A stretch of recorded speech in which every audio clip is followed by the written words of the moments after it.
Assalamualaikum warahmatullahi wabarakatuh. Salam sejahtera bagi kita semua.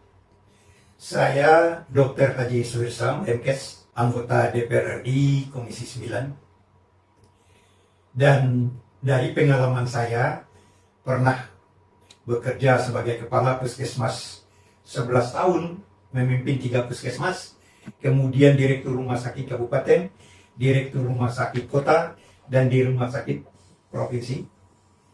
Dan akhirnya saya menjadi kepala daerah selama 10 tahun sebagai wali kota Padang Panjang. Kemudian saya menjadi anggota DPR RI dan tetap di Komisi 9 sudah hampir 10 tahun. Saudara-saudara yang saya hormati, negara kita saat ini sedang dilanda tuberkulosa atau TBC. Menurut Global TB, pada tahun 2023, kita nomor 2 terbanyak penderita tuberkulosa di dunia. Jadi yang nomor 1 India, nomor 2 Indonesia. Lebih daripada 134 orang yang meninggal tiap tahun. Dan kita tahu, penyakit tuberkulosa itu bukan menyerang seseorang saja, tetapi dia sangat mudah memindahkan kepada orang yang dekat dengan dia. Tuberkulosa itu disebabkan oleh Mycobacterium tuberculosa yang menyerang paru-paru dan saluran pernapasan lain dan jaringan-jaringan lain, dan mudah ditularkan melalui udara, batuk. Bayangkan, satu orang dapat tuberkulosa, satu rumahnya berapa orang? Pasti kena. Pasti kena. Walaupun tidak ada gejala. Sebab Mycobacterium tuberculosa apabila masuk ke tubuh seseorang, kalau daya tahan tubuhnya kuat, dia tidak menimbulkan gejala. Tapi kalau sudah lemah nantinya, ada faktor pencetusnya seperti merokok, kurang tidur, dan sakit yang lain, maka tuberkulosa ini akan aktif kembali. Saudara-saudara yang saya hormati, orang yang kena tuberkulosa jelas fisiknya melemah, nafsu makannya turun, dan produktivitasnya pasti terganggu, pasti turun.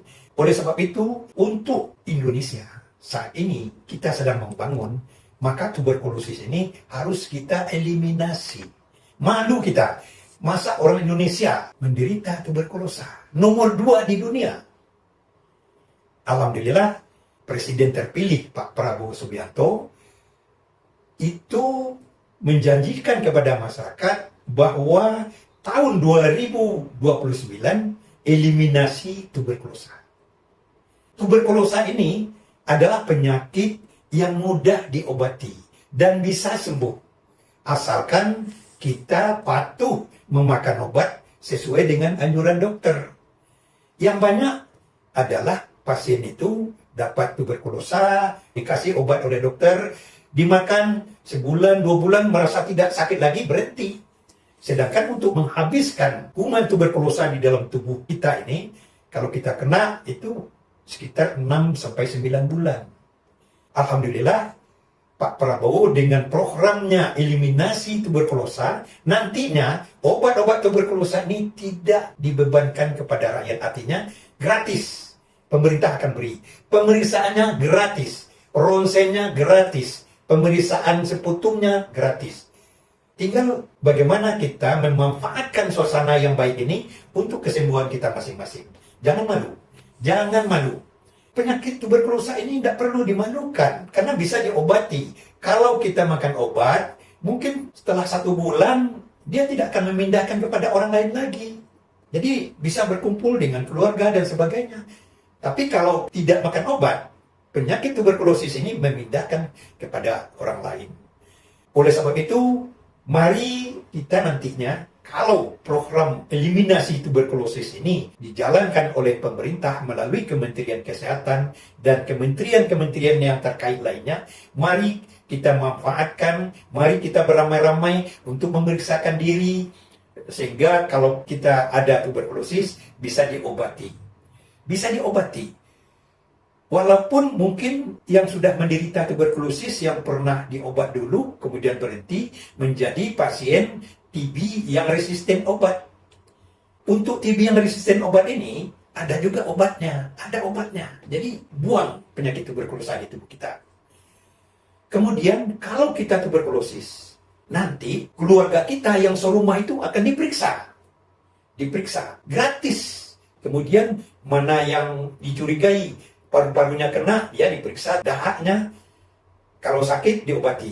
Yang tidak sakit akan dikasih obat pencegah. Jadi tidak akan mungkin sakit lagi walaupun dipindahkan orang, karena kita diberi obat pencegah tuberkulosis. Nantinya begitu program tuberkulosis eradikifikasi tuberkulosis ini bisa dijalankan, mari kita ramai-ramai. Coba dibayangkan, pada tahun 2022, 700 orang lebih pasien baru yang datang ke fasilitas kesehatan. 2023 menjadi 800 orang lebih. Diperkirakan 1.060.000 orang yang menderita tuberkulosis. Itu baru yang dapat. Coba dibayangkan, yang tidak diperiksa berapa banyak. Saya tidak akan salah mengatakan bahwa penderita tuberkulosis masih banyak lagi, mungkin berlipat-lipat daripada penderita tuberkulosis yang belum memeriksakan dirinya terhadap kesehatan.